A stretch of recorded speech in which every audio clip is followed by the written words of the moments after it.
Kadaama TV etteeka epya eririwo buli Kadaama yenna agenda Munsi Zabawalabu Oyina okubeera nga oyina report ekulaga nti ebitundu byo byonna eby'omubiri eby'omunda byonna mwebiri omwo mutwalire ensigo bibumba n'abaana buli kimu kyonna katusooke tuwulize omwogezi wa Ministry of Internal Affairs gwe bayita Mwami Simon Monday tuwulire points zino engeri gyazisengekamu then tukomewo tu discussing ekintu kino.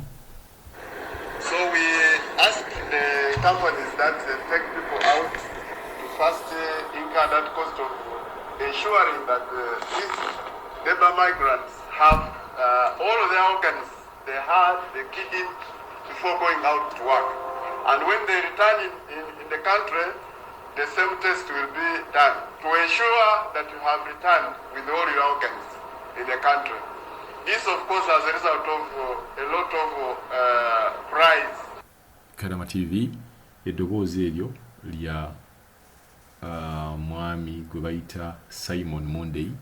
Simon Monday ono nga yayogerera oba omwogezi wa Ministry of Internal Affairs. Agambye nti nno companies ezitwala bakadaama wabweru bayina kakati okubeera nga buli Kadaama afuluma okugenda okubeera nga agenda okukola ayina okusooka n'akeberebwa nti buli kitundu kye eky'omubiri body organs nga mweziri buli kitundu ky'omubiri omwo nga mututwalidde ensigo ebibumba mutima buli kimu kyonna ekikuli munda nti mwekiri nti ensigo tumanyi nti buli muntu abeera n'ensigo bbiri nti ensigo bbiri zonna mweziri bakucekinge balage ripooti eyo ng'ekwatagana ku bitundu byo eby'omubiri nti byonna obiyina. Kino kijje oba kizze okuva abantu mwalabye nga Judith Nakintu bateeberezebwa okubeera nga bagamba nti no bamuggyamukko ku bitundu bye obw'omubiri ng'omumutadde ensigo bagamba nti ensigo eBwarabu bazitunda. Wabula kiri nti amalwaliro g'oyina okugendamu okucekinga gayina okubeera nga malwaliro gavumenti gemanyi nti basobola okukola omulimu omulungi nti tojja genda mu ddwaliro eritamanyise g'ogambe nti nno omaze okukola test eyo bakuwa ebbaluwa kuba mumanyi nti waliwo eddwaliro w'osobola okgenda corruption nga bw'ogimanyi omuntu n'omugamba wandiika ebbaluwa ekakasa nti buli kintu nkiyina wandiika ebbaluwa ekakasa nti siyina bulwadde bwe buti oli n'amugamba akuwa ssente mmeka oba omuwadde $50 nakolera ebbaluwa eyo naye nga tests zennyini tebazikalinze out. Era mwami Simon Monday agamba nti kino kizze okusinziira nti bafuna nnyo complaints okuva mu bantu nga bagamba nti no babaggyeko ebitundu babaggyemu ebitundu byabwe eby'omunda.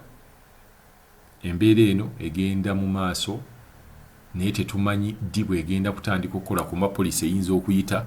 Twawulirako poliisi awo yayita nti gavumenti egenda kubeera ng'erina ebiyumba mu nsi z'Abawarabu nti bw'oba ofunyemu obuzibu gy'oddukira naye simanyi kintu ekyo kituusewa kuba poliisi eyinza okuyita naye implementation ya poliisi eyo n'ebeera nga erema.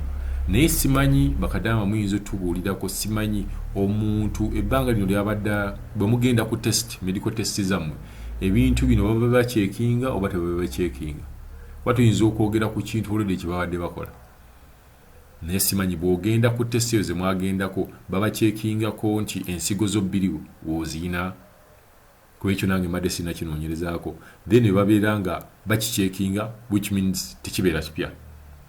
Bwe babeera nga tebakicekinga then kaakati ye time okubeera nga companies baziwadde instruction nti ziyina okubeera nga zikola report ate nga cost eyo okusinziira ku mwami Simon muwulidde nti cost eyo company yegina okubeera nga eginkaringa naye nga sikiwa nti kampani esobola okusasulira okucheckinga ebintu ebyo. Kyemmanyi ojja kukwatangayo akasente akatono nga medical bweri, bulijjo nkiwa nti bakadama bebesasulira medical.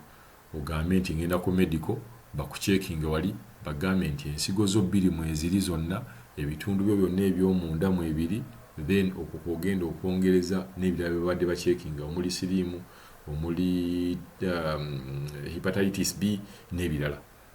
Naye nga bw'oba otunuulidde ensonga eno ey'abaana abakakomawo Uganda abagamba nti babajjamu ebitundu byabwe ebyekyama, ebitundu byabwe eby'omu mubiri, kigambibwa, in fact waliwo neyagambye nti simanyi babajjamu nabaana.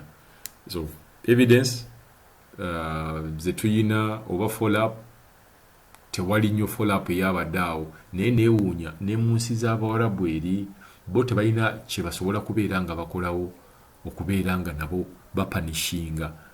Tugambe nti example nti Nakintu Judith oba bamugjamu ebitundu bye ebyomunda. Kati yo nga Saudi teina ngeri gyesobola kubeera nga epanishingamu eyali boosi wa Nakintu. Kuba nayo tetubiwulira nti oba boosi yali apanishinga bo oba kino kyali kikolebwa. Kati kitegeeza nti omuntu ne bw'onoova wano ng'obicekinze, naye engeri gye bagenda bo tebafaayo oba bazzeeyo nabyo oba tebazzeeyo nabyo. Era ndaba obuzibu bujja kubeera nga weebuli. Nti kuba oli gw'osukuma ye takifaako, ne bw'abijjamu era ajja musukuma agambe nti inoki nti gundi ze mwakola, testi ze mwakola zaali nfu.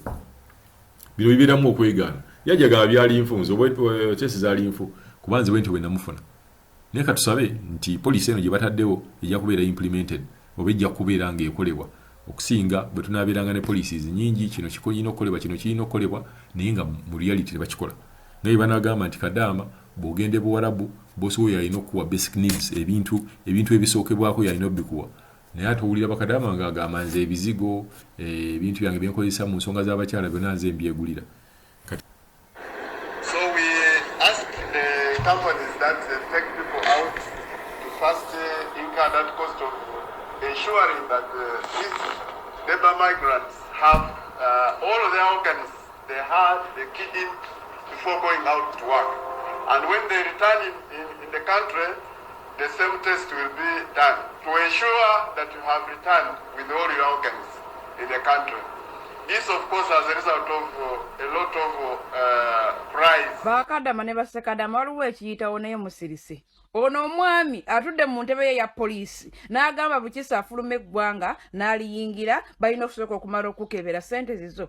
Kuba afuluma eggwanga ng'agenda mu nsi y'omuwarabu bagenda kukebera, oyina bibumba, oyina bibowoolo, oyina buli kimu, ssente zizo okomewo era akukebera obiyina okumyewo nabyo osooka oyingire mu nsi oba osooka weetawanyize mu Uganda. Ssente zizo si za gavumenti, naye ng'eddwaliro gavumenti yegenda oddisaawo. Oba olira sente baliwo kibayisawo muri ku bintu bya safe kosimya Sheeka Umaru banaye muzibuka amaaso.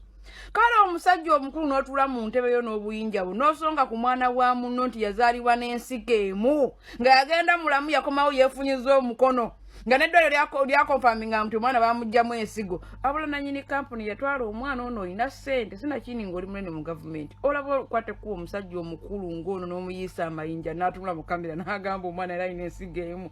Bannayuganda wake up mugenda ku Facebook.